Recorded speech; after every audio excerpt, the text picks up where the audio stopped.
This is Mike Roth. Welcome to the Open Forum in the Villages podcast. In this show, we're going to talk to leaders in the community, leaders of clubs, and interesting folks who live here in the villages to give a perspective of what's happening here in the villages and information that I think all villagers should have. We hope to add a new episode every Friday morning at 9 o'clock. This is Mike Roth. I'm here today on Open Forum in the Villages with Christine Sigel. Thanks for joining me, Christine. I'm happy to be here. Good. In today's show, we're going to be talking about Improvisational Theater Company and what they do. You've been involved with the Improvisational Theater Club for how many years? I've been there for 4 years. Very good. Now, as our normal habit here on Open Forum Villages, we're going to start with a joke. Christine, why are snails so slow? I wish I knew the answer. It's because they're carrying a house on their back. I hope everyone else laughs. We got to put some fun into this. And so you've been here in the Villages how many years? 6 years. 6 years. And you've been in the Improvisational Theater Club for how long? 4 years. 4 years. Are you involved in any other clubs in the Villages? Yes, ballroom dance and astrology. There's a couple of others. Boomer humor. Good. Christine, why don't you tell us a little bit about your background, what you did before you came here to the... Yes, I did ballroom dance. It was my favorite. I bike rode, I walked, I did canoeing. In the Villages? No, all of this was in Long Island. Where did you canoe in Long Island? Out east in Smithtown. Sequat River? Yes. Not too many people realize there are a couple of them. So you've been involved with the Improv Theater Club for 4 years. 4 years. Right. And why don't you tell our audience some of the things that you like best about improv? I would do it 3 times a week. I like a great leader, and it's a lot of fun to do scenes, and we get a lot from the variety of, which makes it very interesting.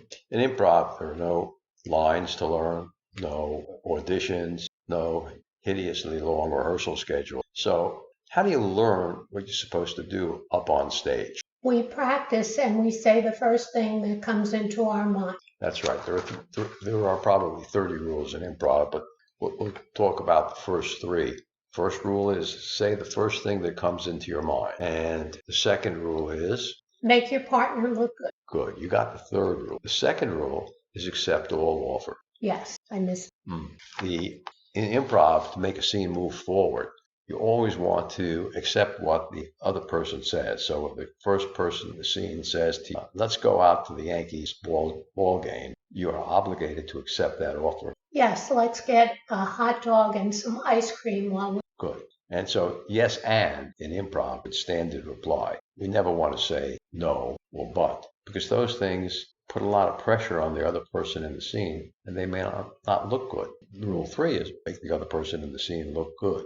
So, Christine, you're involved in a lot of different scenes over the years in improv. Why don't you tell the audience about your 1 or 2 favorites? I do really well and am quite funny in QVC and the expert. Sometimes we do the inventor. And why don't you explain to the listeners what the QVC routine is? Yes, someone from the audience gives a prop to my partner, who gives it to me, and then whatever it is, I make it something, and I speak about what it is, and at the end, give it the price, and say, we only have 50 left, and then we're sold.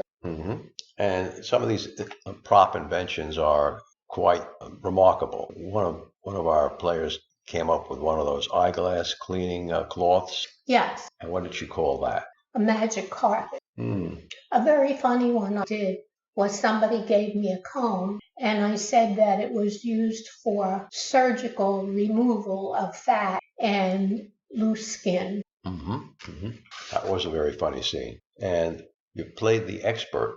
Yes. Or the inventor. And those are 2 different scenes. But in the inventor game, I think one that was probably the funniest is the one where you invented a way to teach honeybees, how to wash and wax cars. Yes, that was extremely funny, and it was a 3-minute. Could you tell us a little bit more about that? Yes, it had to do with bees coming to my home and making more bees, sitting on a buffalo for sleep, putting the village's car wash out of business because we were so good, and charging $35 a car wash. And people gave very big tips because they were so pleased. Mm-hmm. Well, how do they give bees tips? We have a tip jar, and the bees split it up so they can buy marijuana and cigarettes. One would have thought honey, marijuana, and cigarettes. They wax with carnauba. One would have thought they would have used beeswax. Yes, that's an alternative. They use both. Mm-hmm. And with their little hands, they can get into the crevices. Oh, yes, because they're so small and their legs and hands are thin, they can wash everything. Mm-hmm. Mm-hmm.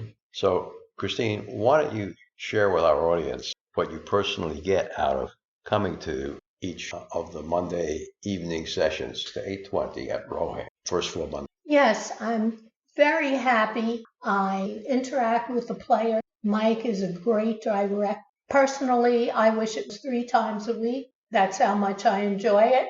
He has a lot of scenes and we volunteer. Sometimes he will ask certain people to do the scene and they have the ability to turn it down or do. Mm-hmm.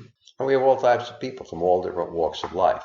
Why don't you tell our audience what you did for a living before you came to them? I had my own business for 28 years. I was a printing broker and I subcontracted jobs all over the country, the best. Mm-hmm. Did you do anything else before that? Before that, I was an office manager. Prior to that, I was a secretary. When I was young, I was a cashier at various. When I was 13, I had a pretzel and sold pretzels. So you became an entrepreneur as a very young. Yes. And I understand you were a New York State champion in something? Yes, I was the first woman to win the New York State Scrabble Championship, and then I won it the second time and was the only person, and being a female, to have won it 2 times. Mm-hmm. I had half the dictionary memorized. Half the? Yes, there is a separate Scrabble player's dictionary with strange words that's the ones that I memorized. Oh, give us an example, if you can, of a strange word that you probably don't use in daily conversation, but it's perfectly legit in Scrabble. Yes, we had XI. XI. Isn't that like a Roman numeral 11? It had a meaning, but because I memorized half the dictionary, I could not memorize parts of it. We had QAID. We had AG. We had a lot of strange 2-letter words. And then, of course, the hook would make it, if we used ag, we could put a letter in front of ag. And then if ag was horizontal, we could go down vertical. I once had a triple for 167 points, and that also was the highest single scoring word. Mm-hmm. So here in the Villages, do you play Scrabble with people? I have played Scrabble with people, and I have so many other interests that I let it go. Mm-hmm. I guess some people here in the Villages might not have heard of some of these. How much of the dictionary do you think you still have memorized? I have a lot memorized, and probably pretty close to half. What I do is when I see a license plate and I'm waiting for a light behind that car, I then anagram as many words as I can by adding letters. And it just is fun. Mm-hmm. Okay. Do you have any other hobbies here in the Villages? Yes, I have ballroom dancing, which I had in New York. Mm-hmm. I have the astrology club. Mm-hmm. If the magic club was later, I would enter that. Yeah, well, the magic club's at 9 o'clock in the... I'm not a wash and wear, so that becomes impossible for me. Mm-hmm. So how often do you go to the ballroom dancing? The Ballroom Dance Club has a dance every 2 weeks. That's one group. Singles and Dance has a dance every month. Mm-hmm. What's the most positive experience that you had in your ballroom dancing? Yes, I did samba, which is a very difficult thing. Mm-hmm. And I'm most proficient in swing. In swing? Yes. Do the same people come every week to the ballroom dancing club? Mostly it's the same people, and sometimes we get new people. Just like Improv, it's the same people and then new people come. Improv is always accepting the way we start the program with some exercises. getting everyone familiar with one another and getting comfortable. And then we typically go into learning routines or practicing routines for shows. How many improv shows have you been in the past couple of years? The big show that has 200 to 250 people, I've done 4 times. So all the times that we had it. And now we've started doing different clubs at rec centers. And I believe that's from word of mouth because we're very good at Yeah, the Improvisational Theater Club will do anywhere between 4 and 6 shows, clubs, less than 100. And that's worked out very well for both the audience and the clubs at Improvisational Theater.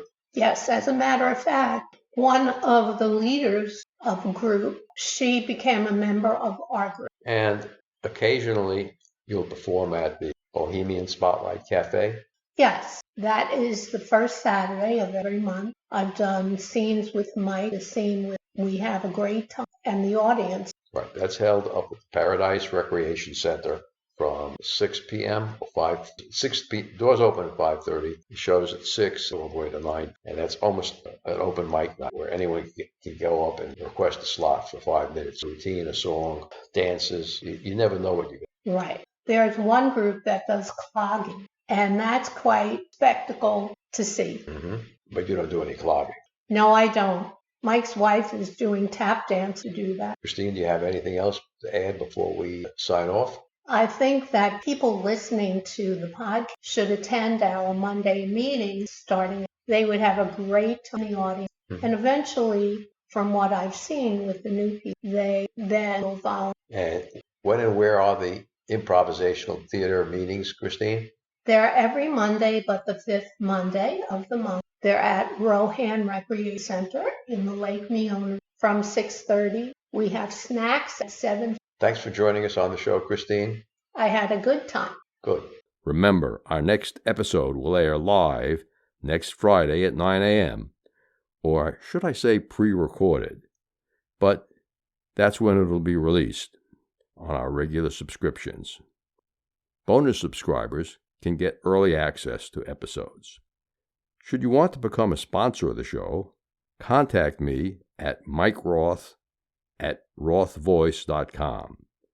If you know someone that you think should be on the show, send me an email at mike@rothvoice.com. I want to thank everyone for listening to the show. The content of the show is copyright by Roth Voice 2022, all rights reserved.